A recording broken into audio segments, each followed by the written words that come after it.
Hello student, welcome to আড্ডা 24/7 Bangla official YouTube চ্যানেলে প্রত্যেককে স্বাগত। আমি সুমিত স্যার আরও একটা নতুন ভিডিওতে তোমাদের প্রত্যেককে স্বাগত। এবং আজকের এই ভিডিওটি সম্পূর্ণ আপার প্রাইমারি টেট রিলেটেড, অর্থাৎ তোমাদের মধ্যে যারা যারা এবছর আপার প্রাইমারি টেটের জন্য চিন্তা ভাবনা করছো, পরীক্ষাটা খুব ভালো করে দেবে, তারা অবশ্যই কিন্তু এই ভিডিওটি প্রথম থেকে শেষ পর্যন্ত দেখো। এই ভিডিওতে এনসিটির নতুন যে গাইডলাইন্স এবং সেই গাইডলাইন্স অনুসারে কারা কারা এই পরীক্ষাটি দেওয়ার জন্য এলিজিবল, তাদের সেই নিয়েই আজকের এই ভিডিওটি। তাই প্রত্যেকে মনে একটাই প্রশ্ন, বিভিন্ন জায়গায় বিভিন্ন রকম উত্তর তোমরা পারছো। কেউ কেউ বলছো যে আমার বিএড হয়ে গেছে, আমি কি পরীক্ষা দিতে পারবো, নাকি শুধু ডিএলএডরা পরীক্ষা দিতে পারবে। এনসিটির নতুন গাইডলাইন্সটা কি সেটা আমরা অনেকেই হয়তো সঠিকভাবে জানি না বলে এই কনফিউশনটা তৈরি হচ্ছে। এবং তার পাশাপাশি আরও একটি প্রশ্ন তোমাদের সবার, সেটা যে এই আপার প্রাইমারি টেট পরীক্ষার বিজ্ঞপ্তি কবে আসতে চলেছে, পরীক্ষাটি কবে হচ্ছে, এর নিশ্চয়তাটা কি আছে। তো এই তিনটে প্রশ্ন নিয়ে আজকের এই সেশনটি তোমাদের সঙ্গে শেয়ার করছি আমি সুমিত স্যার। তাই তোমাদের প্রত্যেককেই স্বাগত জানাই। যারা যারা আপার প্রাইমারি টেট পরীক্ষাটি দিতে চাও তারা অবশ্যই এই ভিডিওটি প্রথম থেকে শেষ পর্যন্ত দেখবে। এবং তার পাশাপাশি আরও একটি উপকার করে দাও, সেটি হচ্ছে এই ভিডিওর লিংক শেয়ার করে দেবে তোমাদের বন্ধু বান্ধবদের কাছে যারা সেম প্রবলেম ফেস করছে। আর তার পাশাপাশি একটা করে লাইক বটনে প্রেস করবে যদি ভালো লাগে, যাতে তোমার এই একটি লাইক সকল তোমাদের বন্ধু বান্ধবদের কাছে এই ভিডিওটি পৌঁছে যেতে সহায়তা করে। তো চলো শুরু করা যাক আজকের এই ভিডিওটি।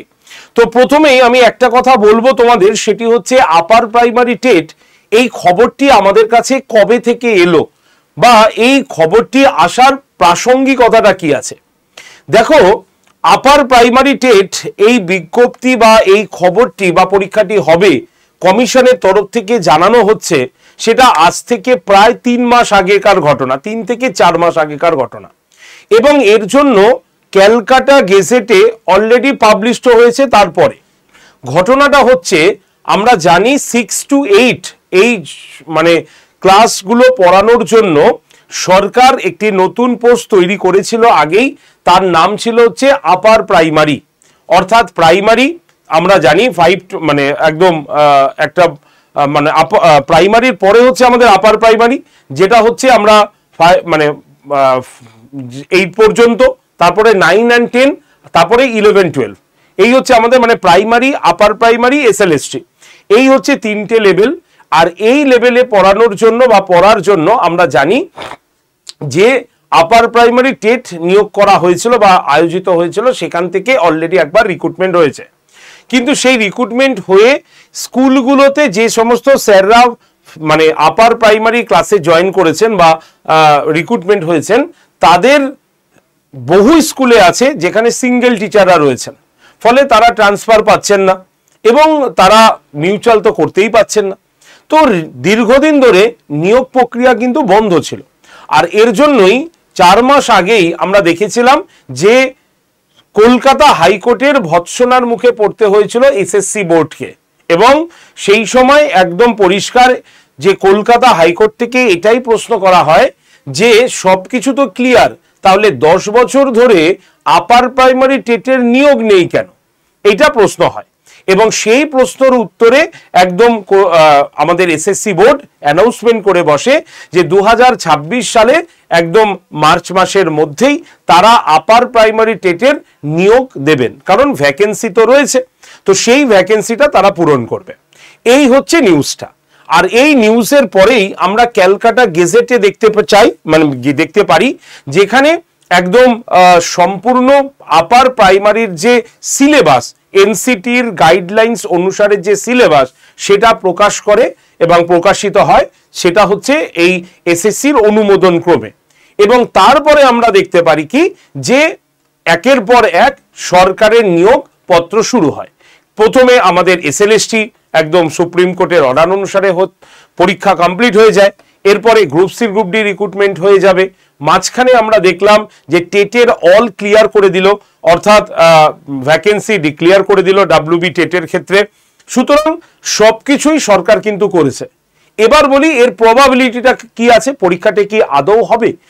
সেই প্রশ্নের উত্তর যদি আমরা দেখি তাহলে সরকার কোনো মতেই চাইবে না, এবং এটা আগেও করে এসছে, যে ভোটের আগে স্কুল ডিপার্টমেন্টের নিয়োগকে ভরপুরভাবে সরকার কিন্তু বরাবরই করে এসেছে, সেটা যে কোনো সরকারই থাকুক না কেন। আর এবছরের যদি আমরা সুন্দর টাইম লাইনটা দেখি তাহলে আমরা দেখব যাই হোক না কেন, যারই অর্ডার থাকুক না কেন, পরীক্ষা হয়ে গেল এসএলএসটির 9-10, এসএলএসটির 11-12। এবার একদম পরিষ্কার গ্রুপ সি গ্রুপ ডির পরীক্ষা হবে।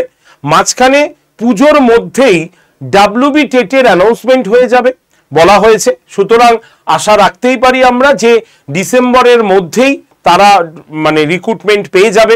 ঠিক আছে, অর্থাৎ ডিসেম্বরের আগেই এই যেটা 13,421টি প্রাইমারির পোস্ট বেরিয়েছে তারা রিক্রুটমেন্ট পেয়ে যাবে। তার মানে 2023 কমপ্লিট হয়ে যাওয়া মানে টেটের মানে ডাব্লিউবি প্রাইমারি টেটের আর কোনো পেন্ডিং কিছু থাকবে না। তাহলে পড়ে থাকলো কি আপার প্রাইমারি টেট। তাহলে আপার প্রাইমারি টেট যদি পড়ে থাকে এবং সেটা যদি এসএসসি চেয়ারম্যান অ্যানাউন্সমেন্ট করে থাকে, তাহলে এবার লাস্ট পরীক্ষা লাস্ট স্ট্রাইকটাই হবে আমাদের আপার প্রাইমারি টেট। তো সেটা স্বাভাবিকভাবে আমরা সবাই বুঝতে পারছি। সুতরাং এইবারই আমরা কিন্তু স্কুল ডিপার্টমেন্টের সম্পূর্ণ রিক্রুটমেন্ট দেখে নিতে পারবো। এবার বলি নেক্সট কবে আসবে। দেখো নেক্সট কবে আসবে এটা বলা সত্যি খুব দুষ্কর। নেক্সট পরীক্ষা কবে আসবে, এই পরীক্ষাটাই আসবে 10 বছর পর। সুতরাং আবার কবে আসবে জানি না। সরকারের সদিচ্ছা থাকলে, শিক্ষা ব্যবস্থার উন্নতি চাইলে এবং টিচারের প্রয়োজন হলে সরকার আবার পরীক্ষা নেবে, এটা আমরা জানি। তো যাই হোক না কেন, পরের বিষয় পরের, এ বছরটাই আমাদের মাথায় ভালো করে টার্গেট লক্ষ্য রেখে আমাদের পড়াশোনা করতে হবে। তাই মার্চ মাসের মধ্যেই রিক্রুটমেন্ট প্রক্রিয়া ক্লিয়ার করে দেবে এরকমই কিন্তু সম্ভাবনা আমরা দেখতে পাচ্ছি, যেটা সরকারের তরফ থেকে বা এসএসসির বোর্ডের তরফ থেকে একদম সাংবাদিক সম্মেলনে জানানো হয় এবং তার উপরে ভিত্তি করে গেজেটও পাবলিশ হয়, যেখানে এনসিটির নতুন গাইডলাইন্স আসে। এই হচ্ছে মেন খবরটা। এবার বলি পরীক্ষাটা কবে হতে পারে।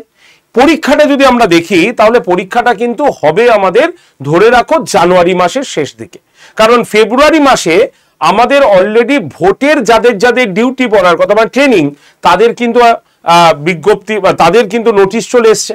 সুতরাং ফেব্রুয়ারির শেষ থেকে তারা ওই ট্রেনিং পারপাসে জয়েন করবে। তাহলে নিশ্চয়ই ফেব্রুয়ারির মিডিল থেকে হয়তো আমাদের সরকারি চাকরির পরীক্ষার নিয়োগ বা সমস্ত প্রক্রিয়া কিন্তু বন্ধ থাকবে। তাহলে সেই হিসাবে আমরা দেখতে পারবো যে জানুয়ারি মাসের মধ্যে আমাদের পরীক্ষাটা হয়ে যাবার প্রবাবিলিটি সব থেকে বেশি, না হলে ফেব্রুয়ারির আগে সেটা কিন্তু কমপ্লিট করা যাবে না। তাই আশা রাখি জানুয়ারি মাসে আমাদের পরীক্ষাটা হতে পারে। ফর্ম কবে বেরোবে? ফর্ম যদি আমরা দেখি তাহলে ডিসেম্বরের শেষে ফর্ম অথবা জানুয়ারির প্রথম দিকে কিন্তু তারা ফর্ম অ্যানাউন্সমেন্ট করে দিতেই পারে, কারণ 31শে ডিসেম্বরের মধ্যে এসএসসির চাপ থাকবে, সেটা হচ্ছে এসএলএসটিতে নিয়োগ করা এবং শুধু এসএলএসটি টিচার নয়, তার সঙ্গে সঙ্গে গ্রুপ সি গ্রুপ ডি কর্মীদের নিয়োগ করা এবং তার মাঝখানে চাপ থাকবে প্রাইমারিদের নিয়োগ করা। তাই হয়তো তারা অ্যানাউন্সমেন্ট করতে পারে বা নাও করতে পারে, কিন্তু জানুয়ারির মধ্যে এই কাজটি তারা করে ফেলবে, এটা আমাদের মনে হয়। কারণ আমরা এতদিন দেখছি যে এসএসসি চাইছে যে একটা আগে ক্লিয়ার হোক, দেন তারা পরেরটা অ্যানাউন্সমেন্ট করবে। একসঙ্গে সবকিছু তারা কিন্তু অ্যানাউন্সমেন্ট করতে চাইছে না, তাতে যারা পরীক্ষা দেবে তাদেরও অসুবিধা এবং সার্ভারেরও কিছু প্রবলেম হতে পারে, এটাই হয়তো তাদের ভাবনা। তাই চিন্তা না করে জানুয়ারি মাসকে টার্গেট রেখে তোমরা পড়াশোনা শুরু করতেই পারো। পরীক্ষা এবার জানুয়ারির শেষে হয়ে যেতে পারে। ক্লিয়ার? এটা আমার কথা বা আমি যেটুকু বুঝেছি সেটুকু তোমাদের সঙ্গে শেয়ার করলাম। এবার বাকিটা যদি তোমরা ভালো করে মনে করো, যদি এই কথাগুলোকে একটু যুক্তি সহকারে ব্যাখ্যা করে চিন্তা করো, তাহলে তোমাদের কাছে সেম উত্তরটাই কিন্তু আসবে। ঠিক আছে, এবার বলি ক্রাইটেরিয়া, অর্থাৎ এনসিটির গাইডলাইন্সটা কি আছে। দেখো এনসিটি পরিষ্কার বলেছে যে এনসিটির গাইডলাইন্স অনুযায়ী যারা বিএড ডিগ্রি করছে অথবা যারা ডিএলএড ডিগ্রি করছে, ট্রেনিং চলছে, তাদের এখনো কমপ্লিট হয়নি, তারাও কিন্তু এই আপার প্রাইমারি টেট পরীক্ষায় বসতে পারবে। একদম পরিষ্কার কথা। ঠিক আছে, তাই তোমাকে যে যাই বলুক না কেন, তুমি কানে কোনো কথা দেবে না, তুমি এনসিটির গাইডলাইনটাকে ফলো করবে। এটা হচ্ছে এনসিটির নতুন গাইডলাইন এবং এই গাইডলাইন অনুসারে পরিষ্কার বলা হয়েছে যাদের ট্রেনিং চলছে। কিসের ট্রেনিং চলছে? যারা বিএড এ ভর্তি হয়েছে, ফার্স্ট সেমিস্টারই ধরো দিয়েছো তুমি, অর্থাৎ বিএড এ ভর্তি হয়েছো সবে, ডিএলএড এ ভর্তি হয়েছো সবে, তোমার এই পরীক্ষায় বসার যোগ্যতা তুমি কিন্তু রয়েছে তোমার, এনসিটি তাই বলছে, এবং এনসিটির গাইডলাইন মেনে তোমাদের এই পরীক্ষায় তোমরা বসতে পারবে, পরীক্ষা দিতে পারবে। ক্লিয়ার? এবার যাদের কমপ্লিট হয়ে গেছে তাদের কি নতুন ক্রাইটেরিয়া মনে রাখতে হবে?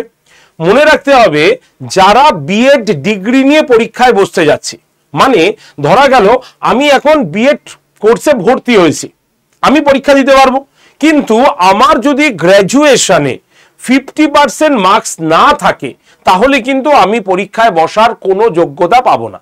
মানে এই যে গ্র্যাজুয়েশনে কেউ অনার্স নিয়ে করেছি, কেউ পাস নিয়ে করেছে, তো যারা অনার্স নিয়ে পড়েছি তারা যদি অনার্স সাবজেক্টে 50% থাকে তাহলে তুমি এলিজিবল পরীক্ষার জন্য। যদি তোমার অনার্স সাবজেক্টে 50% না থাকে তাহলে তুমি পুরো 5 সাবজেক্টে দেখে নাও যে 50% আছে কিনা, যদি থাকে তাহলে তুমি এলিজিবল পরীক্ষার জন্য। এক কথায় তুমি অনার্স দেখো অথবা পাস দেখো, যেটাতেই তোমার 50% থাকবে তুমি সেটাতেই অ্যাপ্লাই করতে পারবে। কিন্তু যারা ডিএলএড করেছে বা ডিএলএড করছে তাদের কোনো বাধ্যবাধকতা কিন্তু নেই, অর্থাৎ যারা ডিএড বা মানে ডিএলএড করছে তাদের ক্ষেত্রে তারা গ্র্যাজুয়েশনে যাই পার্সেন্টেজ পাক না কেন শুধু পাস হলেই হবে, পরীক্ষায় বসার যোগ্যতা তারা পেয়ে যাবে। এটা হচ্ছে এনসিটির নতুন গাইডলাইন্স, একদম পরিষ্কার বলছি, এটা এনসিটির নতুন গাইডলাইন, যা অনুসারে ডিএলএড থাকলে শুধুমাত্র স্নাতক হতেই হবে।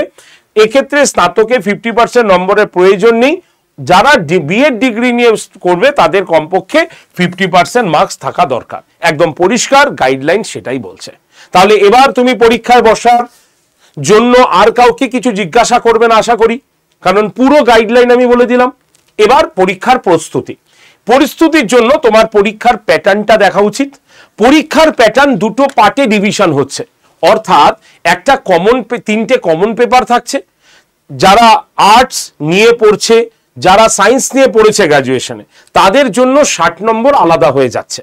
অর্থাৎ দেখা যাচ্ছে কি 60 নম্বরের মধ্যে যারা সোশ্যাল স্টাডিজ মানে আর্টস নিয়ে পড়েছে তাদের হিস্ট্রি, জিওগ্রাফি, পলিটি এই তিনটে থাকছে, যারা সায়েন্স নিয়ে পড়েছে তাদের সায়েন্স এবং ম্যাথ এই দুটো থাকছে হচ্ছে 60 নম্বরের। ঠিক আছে, তাহলে আমরা দেখি সিডিপি মানে চাইল্ড ডেভেলপমেন্ট অ্যান্ড পেডাগজি 30 নম্বরের প্রশ্ন থাকবে, মানে 30টা কোশ্চেন। তারপরে হচ্ছে প্রথম ভাষা বাংলা 30 নম্বরের প্রশ্ন থাকবে, দ্বিতীয় ভাষা ইংরেজি 30 নম্বরের প্রশ্ন থাকবে।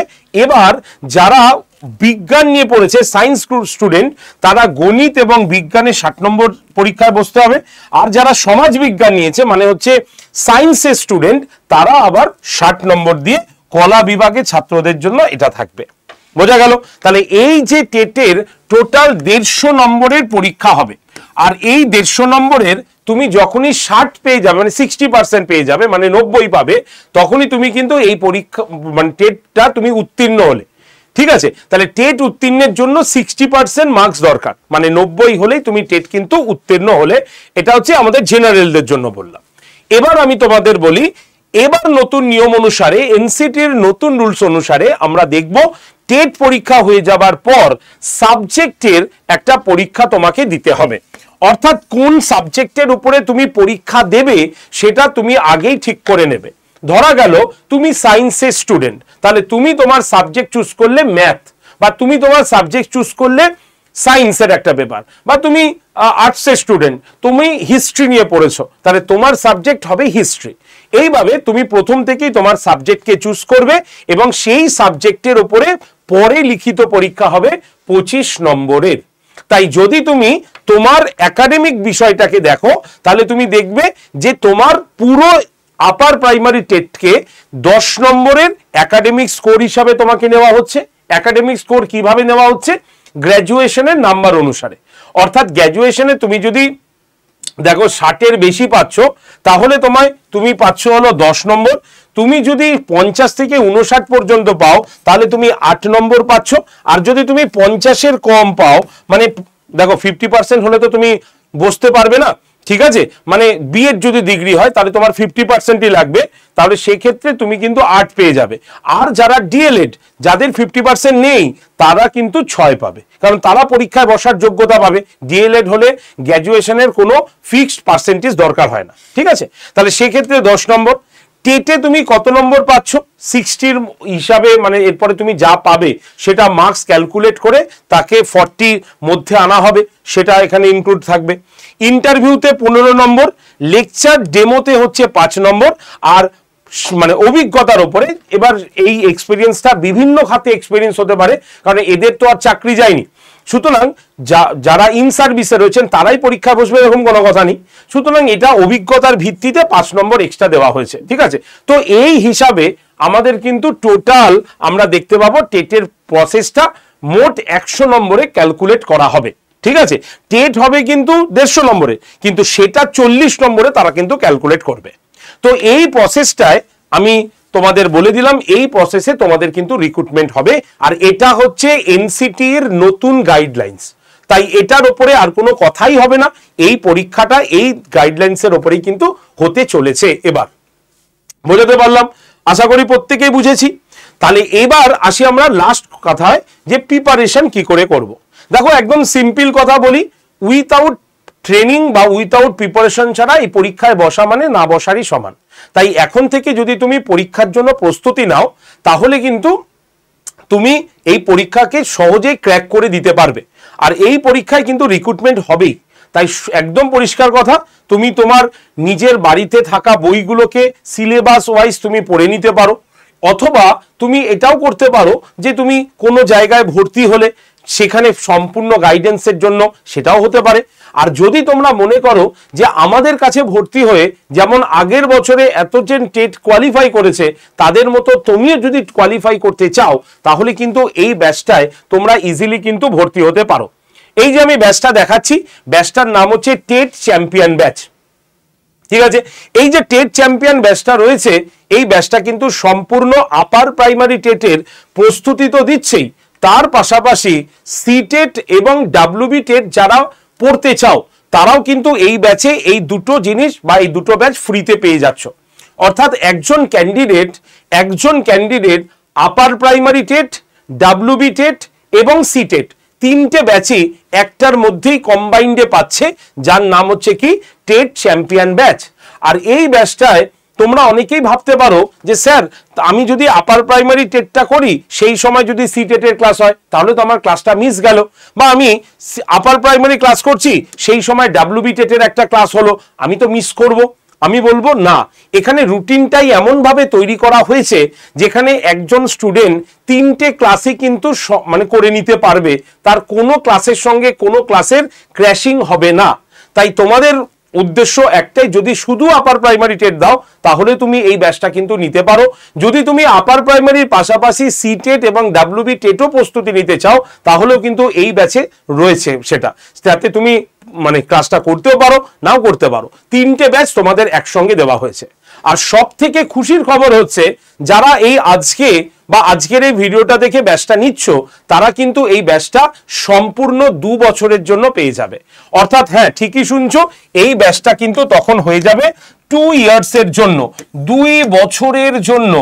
একই দাম কত? 1924 টাকা। তবে যখন তুমি ব্যাচটা নিতে যাবে তখন 1924 টাকা বা 2 বছর তুমি দেখতে পাবে না। এর জন্য তোমাকে এই কুপন কোডটা ব্যবহার করতে হবে। সবাই খাতায় একটু লিখে নাও, কুপন কোডটা হচ্ছে Y368।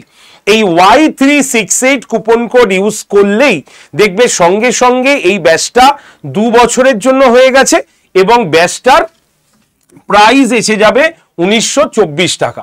শুধু কুপন কোডটা মনে রাখবে Y368, Y368, এই কুপন কোডটা তোমাকে ব্যবহার করতে হবে। তুমি যদি এই ব্যাচের ক্লাসগুলো দেখো তাহলে দেখতে পাবে Bangla, CDP, geography BS, history, math, political science, English, science সব ক্লাস ইন্ডিভিজুয়াল, সবাই আলাদা আলাদা টিচার এখানে তোমাকে পড়াবে। এই ব্যাচের প্রত্যেকটা ক্লাস কিন্তু লাইভ হবে। লাইভ হয়ে গেলে সেই ক্লাসটা রেকর্ডেড থাকবে, তুমি যখন খুশি যতবার খুশি রেকর্ডেড দেখে নেবে। কোনো কারণে লাইভ ক্লাস মিস গেলে তুমি সেই ক্লাসটা রেকর্ডেড আকারে পেয়ে যাবে। রেকর্ডেড ভিডিওর ঠিক নিচে সেই ক্লাসের পিডিএফ তুমি কিন্তু পেয়ে যাবে।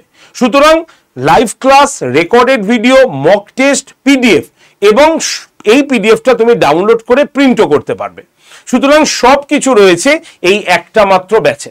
তাই যদি তুমি আপার প্রাইমারি টেট এবছরই কোয়ালিফাই করতে চাও তাহলে অবশ্যই টেট চ্যাম্পিয়ন ব্যাচে ক্লাস শুরু করে দাও, ভালো করে পড়াশোনা করো। পুজো পাঠ প্রায় শেষের পথে, এবার তোমরা অন্তত ভালো করে পড়াশোনা করো, না হলে কিন্তু পিছিয়ে পড়বে, আগে থেকেই বলে দিলাম। যারা যারা ভর্তি হচ্ছ তারা অবশ্যই ভর্তির আগে কল করে নিতে পারো। নাম্বার হচ্ছে 8013492626। আরেকবার বলি, লিখে নাও, 8013492626। এই নাম্বারে অবশ্যই তোমরা কল করে নিতে পারো, অথবা তুমি নিজে একাও কিন্তু ভর্তি হতে পারো। কিভাবে ভর্তি হবে আমি একবার বলে দিই। আড্ডা 24/7 যে অ্যাপটা রয়েছে আমাদের, সেই অ্যাপটাকে আগে নিজের ফোনে প্লে স্টোর থেকে ডাউনলোড করো। নিজের ফোনে যাও প্লে স্টোরে, সেখানে লেখো আড্ডা 24/7 এক্সাম প্রিপারেশন। হলো, এবার অ্যাপটা ডাউনলোড করার পর অ্যাপটা যখন তুমি ওপেন করবে তখন কি করবে, নিজের ফোন নাম্বারটা দিয়ে রেজিস্ট্রেশন করে দাও। রেজিস্ট্রেশন হয়ে গেলে দেখবে তোমাকে অটোমেটিক প্রশ্ন করবে, অ্যাপের থেকেই আসবে যে সিলেক্ট ইওর এক্সাম। ওখানে স্টেট এক্সাম অপশনে ক্লিক করো, এই যে STATE স্টেট এক্সাম অপশনে ক্লিক করো। করার পর তুমি WB এই অপশনে আসো। এবার ফোনের ল্যাঙ্গুয়েজটা চুজ করো, বাংলা নেবে না ইংলিশ নেবে। নিলেই দেখবে অ্যাপটা এইভাবে ওপেন হবে, যার নিচে হোম আর এই পাশে স্টোর বলে একটা অপশন থাকবে। তুমি যদি ফোনের ভাষা বাংলা নাও তাহলে স্টোর অপশনটা হয়ে যাবে দোকান। এবার তোমাকে কি করতে হবে, এই যে স্টোর বা দোকান দেখছো, এই স্টোর বা দোকান অপশনে ক্লিক করতে হবে। ক্লিক করলেই দেখবে নেক্সট পেজ খুললো কি, ফাইন্ড প্রোডাক্ট বাই এক্সাম। এবার এই যে ভিউ অল, এই ভিউ অল লোগোতে ক্লিক করতে হবে। করার পর তুমি দেখবে এই যে নিচে WB টেট লেখা আছে, এই WB টেট লোগোতে তোমাকে ক্লিক করতে হবে। ক্লিক করলেই তুমি দেখবে যে টেট চ্যাম্পিয়ন যে ব্যাচটা আছে সেই ব্যাচটা তোমার একদম উপরের দিকে থাকবে। এবার এই যে টেট চ্যাম্পিয়ন ব্যাচটা যে দেখতে পাচ্ছ, এর ছবি বা লেখাতে ক্লিক করো, তাহলে তুমি কি করবে, ব্যাচের ভেতরে ঢুকতে পারলে। ঢোকার পরে এখানে দেখো অফারস এন্ড ডিসকাউন্ট, আর এখানে MA20 কুপন অ্যাপ্লাইড লেখা আছে। এই সবুজ রঙের কুপন অ্যাপ্লাইডে ক্লিক করো।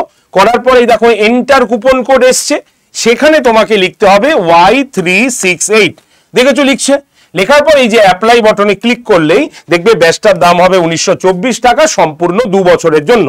এবার এই বাই নাও অপশনে ক্লিক করে তোমাকে ইউপিআই তে আসতে হবে। ইউপিআই তে এসে তোমাকে পেমেন্ট করতে হবে। যদি তোমার নিজের ফোনপে বা গুগল পে থাকে তাহলে ইউপিআই থেকে সরাসরি পেমেন্ট করতে পারবে। আর যদি তোমার হয়ে কেউ পেমেন্ট করে দেয় তাহলে যিনি পেমেন্ট করছেন তার ইউপিআই আইডি আর ফোন নাম্বার যে কোনো একটা এখানে লেখো, লিখে কন্টিনিউ করলেই দেখবে যিনি তোমার হয়ে পেমেন্ট করতে চাইছেন তার ফোনপে বা গুগল পেতে অলরেডি আড্ডা থেকে একটা মেসেজ পাঠিয়ে দেওয়া হবে। সেই মেসেজটা অ্যাকসেপ্ট করে পেমেন্ট করে দিলেই দেখবে পেমেন্ট ক্লিয়ার হয়ে গেল, আর তোমার মোবাইলে দেখবে কংগ্রাচুলেশন বলে একটি মেসেজ চলে এলো। এই হচ্ছে সম্পূর্ণ প্রসেস ভর্তির জন্য। ঠিক আছে, যদি তুমি এই প্রসেসটাকে নিজে চালাতে না পারো কোনো অসুবিধা নেই, ডিরেক্টলি ফোন করে নাও ভর্তির জন্য। নাম্বার হচ্ছে 8013492626। আরেকবার বলি, 8013492626। এই নাম্বারে অবশ্যই কল করে নিও ভর্তির জন্য। মনে রেখো তোমার এটাই কিন্তু এই বছরের মানে ভোটের আগে লাস্ট পরীক্ষা হতে চলেছে আপার প্রাইমারি টেট। আর এই আপার প্রাইমারি টেটে ভর্তি হয়ে তুমি খুব ভালো করে প্রস্তুতি নাও যাতে তোমার শিক্ষকতা হবার যে স্বপ্ন সেটা তুমি খুব সহজেই পূরণ করতে পারো। ঠিক আছে, তাহলে আর কিছু বলবো না, এখানেই আজকে শেষ করছি। তোমরা অবশ্যই ভর্তি হয়ে ক্লাস শুরু করো আর নিজের স্বপ্নকে বাস্তবায়িত করো। নতুন নোটিফিকেশন বা নতুন ভিডিওর জন্য অবশ্যই চ্যানেলটিকে সাবস্ক্রাইব করো।